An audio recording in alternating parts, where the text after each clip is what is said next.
We are exposed to radiation every day. We take in radiation from many different sources, including food, air travel, technology, and radiation left over from the Big Bang millions of years ago. DNA. What is it? DNA carries the genetic instructions used in the growth, development, functioning, and reproduction of all known living organisms. Radiation can mess up the instructions of DNA by breaking its code in multiple ways. Radiation can cause cell damage or cell death, but our cells are really good at fixing these mistakes, so it usually isn't a problem. With large doses, it can result in death, but with small, damaged cells can lead to cancer.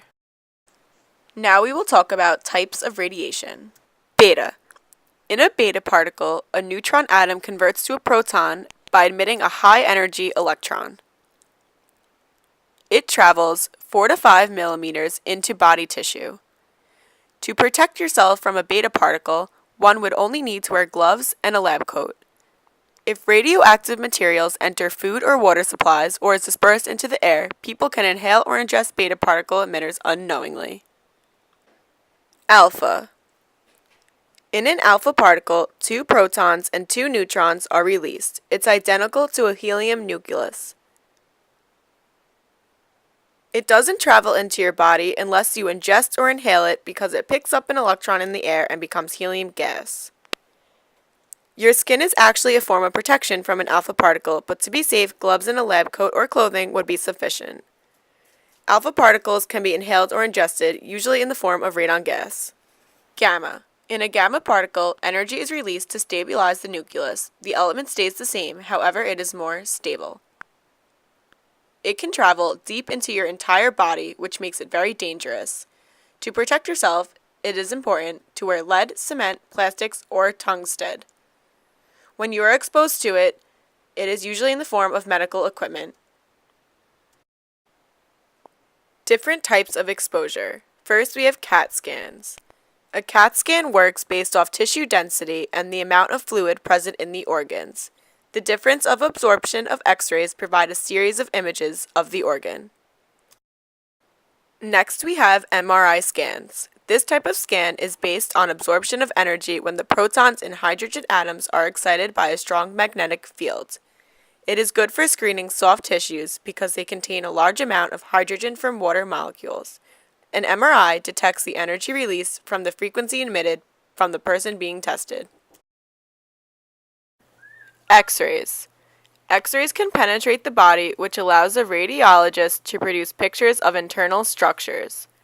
The amount of radiation used in most examinations is very small and the benefits greatly outweigh the risk of harm. X-rays are produced only when a switch is momentarily turned on. As with visible light, no radiation remains after the switch is turned off.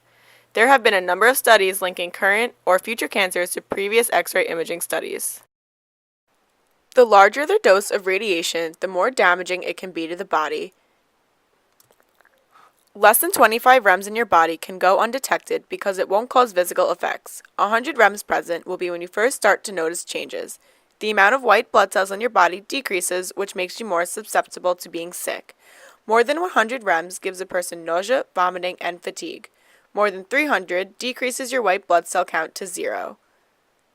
500 rems leads to 50% cell death, and more than 600 rems leads to 100% cell death, which is your death. Adverse effects years later. Cancer.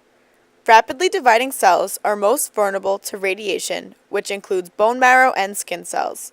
Ionizing radiation causes changes in the chemical balance of cells. Radiation also damages the DNA and causes harmful genetic mutations that can be passed on to future generations. Mutations. Mutations are caused from errors during DNA replication or just damage to DNA. When radiation affects reproductive cells, this is when we can start to see physical mutations in the person. When a mutation occurs in cells other than germ cells, for example, liver, skin, or blood cells, it might be transmitted to surrounding cells when it divides. Radiation therapy. Your cells normally grow and divide to form new cells, but cancer cells grow and divide faster than most normal cells.